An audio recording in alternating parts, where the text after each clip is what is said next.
A woman in her true feminine energy knows how to shift the dynamic of any relationship that she enters. To create a shift and a change in the dynamic of your existing relationship, you need to first understand what energy are you agreeing to and what energy are you accepting from him. So if you are ready to transform the dynamic within your existing relationship, or you just want to transform the dynamic of every new relationship that you enter, then stick around because it's all coming up right now. Hi, welcome back to The Vibration Vault. My name is Alia Zare. I help women all over the world navigate their love life in a more feminine way.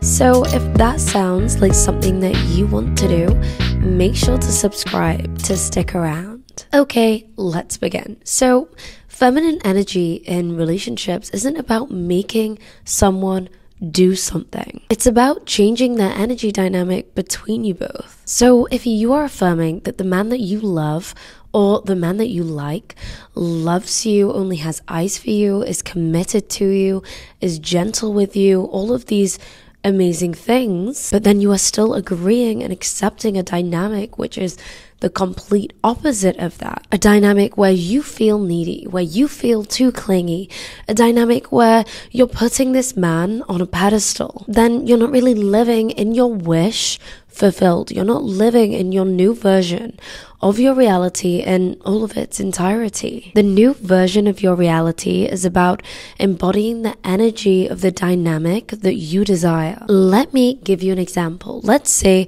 that you want to manifest a relationship with a man who only has eyes for you, who is loving, who is gentle, who's committed. Then you need to embody someone who is already receiving unconditional love, commitment, loyalty. How do you do that?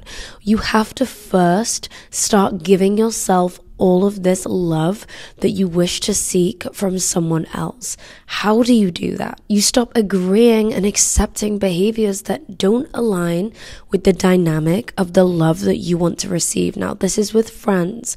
This is with colleagues. This is with new people you meet. This is new men that you meet on dates. This is everyone. Family, friends, and everything else in between. And especially the man that you are in a relationship with. Think about it. If you are overgiving, you are a people pleaser, you are putting that man on a pedestal, you're not embodying someone who is in a loving, committed, healthy relationship with anything, not even a man, but even with themselves. So instead, what you are doing is you are reaffirming with your actions the old version of your reality, which manifests even more into your life because you are giving the old version of your reality so much status, so much power, so much recognition that it's unable for your new version of reality to come together and form. Let me give you an example. Let's say that this is you here and this is your man here, and you want him to come and spend more time with you. So you sit down and you want to manifest this result, and you start saying things like, your man's name loves being in my presence. He is addicted to my company. He's addicted to my energy. My presence is addictive to him. I consume his every single waking thought. He's romantic with me. He is gentle with me always. Now, you're looping these things over and over and over again, hoping to reprogram the treatment that you receive from your partner or from the man that you are dating. However, your actions are kind of a little bit different. They're really not aligning with all of these manifestations that you are looping over and over and over again. So when he doesn't speak nicely to you, and he isn't loving and he isn't gentle, you are always still available to him. You are still there. Always. You are begging for commitment from him. You are begging for change from him. You are apologizing for things that you haven't even done wrong just to try and keep the peace so desperately. When instead, what you should be doing is retracting your energy, not giving him a surplus of your energy in a bid to win him over. When you do this, it's only going to encourage more of this bad treatment that you are receiving from him, because that is what he is learning that you are accepting of. Remember, a man is always sussing out, no matter if you've been in a long-term relationship or whether you're just newly, freshly dating, they are always sussing out how much they can get away with and how much you will tolerate. So by you behaving and reacting in a way which is giving a surplus of your energy to him, he is now conditioned to believe that I can speak to her in whatever way I want and I will still receive a surplus of energy. In fact, it's going to be a motivation for him to not be kind to you, for him to be unpleasant to you, because that is what you are teaching him. I did a previous video on this, and it was about women being the silent leader in relationships. I think it was my most recent previous video.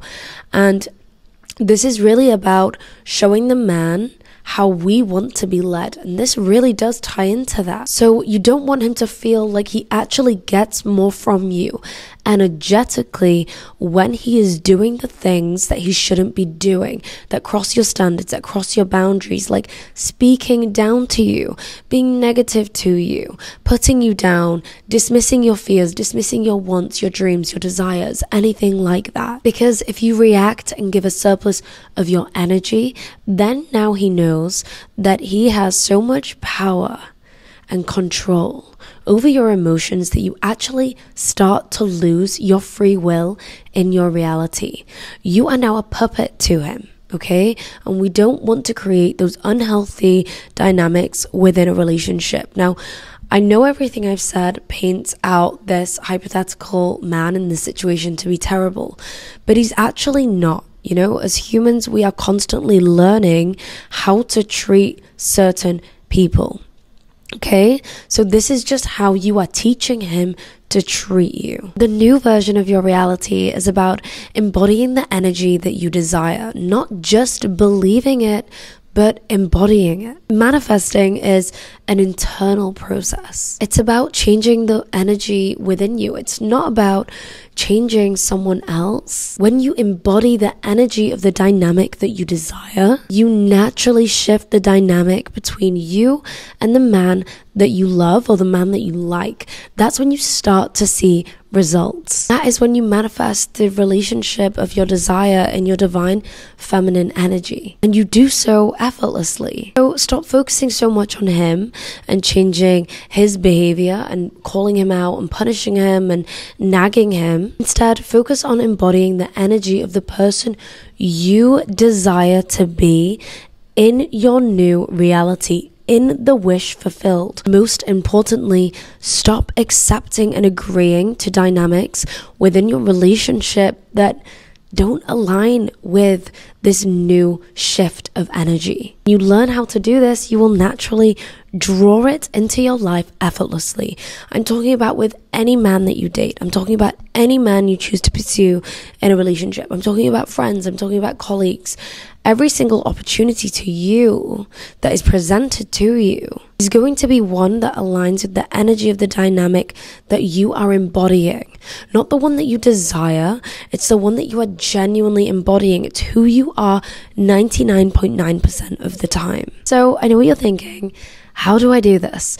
Well, how you're going to do this is, first of all, start by setting boundaries. Let me give you an example. Let's say your partner cancels plans last minute. Instead of bending over backwards to accommodate him because you genuinely want to see him, you are going to say, actually, I'm really busy. I can't see you today, but I'm free on Thursday instead. I'm free at 3 p.m. So if that works for you, then let's do it. I can't wait to see you. Now, when you do this, you are not overgiving. You're not people pleasing. You actually show that you stand for something, and someone who stands for something, especially a woman, just shows that she is important to herself. So now he's going to mirror that back to you. Now he's not going to waste your time again. He's going to put your time on a pedestal. He's going to give importance to your time. Instead of just thinking, yeah, you know what, she'll shift her schedule around because she's done it before and she'll do it again. Another thing that you really need to do is you need to start communicating your needs. You want to use clear and respectful language. You want to avoid accusatory or desperate sort of language. Let me give you an example. Instead of saying, "You never spend time with me," you would go into your feminine energy and you would say, "I love spending time with you. I have so much fun with you. It would be so fun if we were to plan even more activities like this together. What do you think?" Now, when you use this language and you speak to him in this way, it's not going to come across as accusatory. It's not going to come across as desperate, when in fact it comes across very feminine. It comes across as very endearing. It's actually going to want him and inspire him to want to spend more time with you, because you just have such an enjoyment for life. It's such a rare skill to enjoy life, and you're being very vulnerable. You're like, "I've had so much fun with you. I would love to spend more time with you. I'd love to plan more activities like this together with you." That's very raw. It's very real. It's very vulnerable, but it's not desperate. Another thing that you have to be very mindful of is maintaining your self-respect. Now, I know that that might sound like common sense, but we've all been there. We've all been there in a relationship with a man or dating a man that we really love, and maybe we've ended up putting them on a pedestal. Like, "Oh my gosh, you are so handsome. You are so kind. You are so great."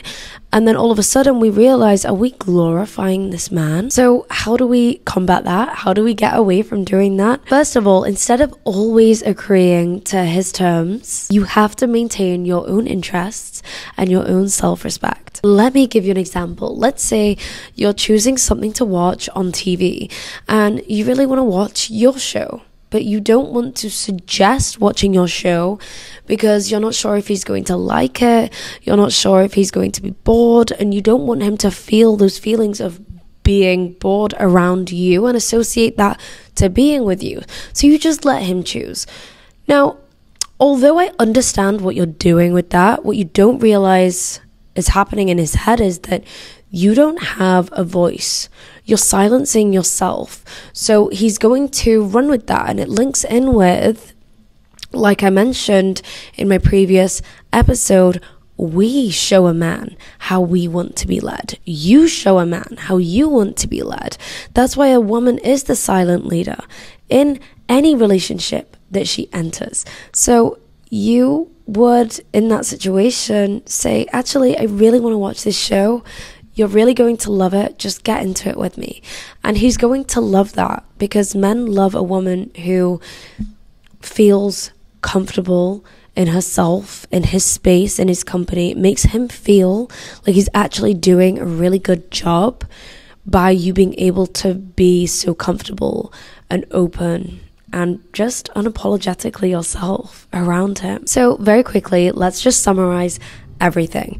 So if you're watching this channel and you've watched this video up until this point, then you understand the power of affirmations. But the power of affirmations are only powerful when that is also coupled with the correct behavior, the correct actions that align with those manifestations. Affirmations are useless if they're not paired with the correct daily behaviors and the correct daily language, feminine language, to be paired with it. If you keep affirming that you deserve a loving and devoted and caring, committed relationship, but your behavior and language is you agreeing in your reality to a relationship full of disrespect, full of dishonesty, full of lies, the affirmation loses all of its power. Your actions are favoring your less desired version of reality, because that's the reality that you are choosing to acknowledge, and that's the reality that you are choosing to live by. So that is a wrap for today's episode. If you enjoyed today's episode, please make sure to hit the thumbs up and let me know your thoughts in the comments below. So until next time, I love you. Bye.